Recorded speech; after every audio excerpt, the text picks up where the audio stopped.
மகளின் மருமகளை அடுத்த வர எபிசோடில் பார்த்தீங்க அப்படின்னா துளசி வந்து என் அத்தை கூடயே நான் இருந்துக்கிறேன், நான் அம்மா அப்பா கூட இருக்கலன்னு சொல்லவும் பார்த்தீங்க அப்படின்னா பஞ்சாயத்துலேயும் அதே தீர்ப்பு வந்துருச்சு. இருந்தாலும் துளசி கொஞ்ச நாளைக்கு எங்க கூட இருக்கட்டும்னு சொல்லிட்டு அவங்க அம்மா அப்பா ஆசைப்படுறனால துளசி வந்து அவங்க அம்மா அப்பா வீட்டில் விட்டுட்டு இந்த மாதிரி அபிராமி நாச்சியார் அவங்க வீட்டுக்கு போயிட்டாங்க. அதுக்கப்புறம் அவங்க அப்பாவுக்கு கால் பண்ணி இந்த மாதிரி துளசி வந்து சாப்பிட்டாலான்னு தெரியுமான்னு கேட்குறாங்க. நான் கொஞ்சம் வெளியே போயிட்டுருக்கேன், எந்நேரம் டைம் ஆச்சுலம்மா சாப்பிட்ருப்பா அப்படின்னு சொல்லிட்டு அவங்க அப்பா சொல்கிறாங்க.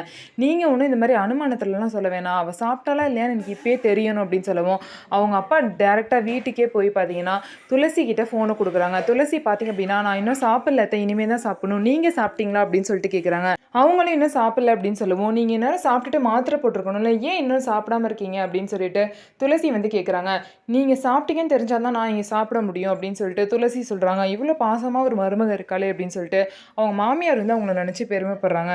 தன் பையன் மேலே கூட இவ்வளோ பாசமாக இருந்திருப்பாங்கன்னு தெரில, ஆனால் மருமக துளசி மேலே பார்த்தீங்கன்னா அவ்வளோ பாசத்தை வந்து அபிராமி நாச்சியார் வைக்கிறாங்க.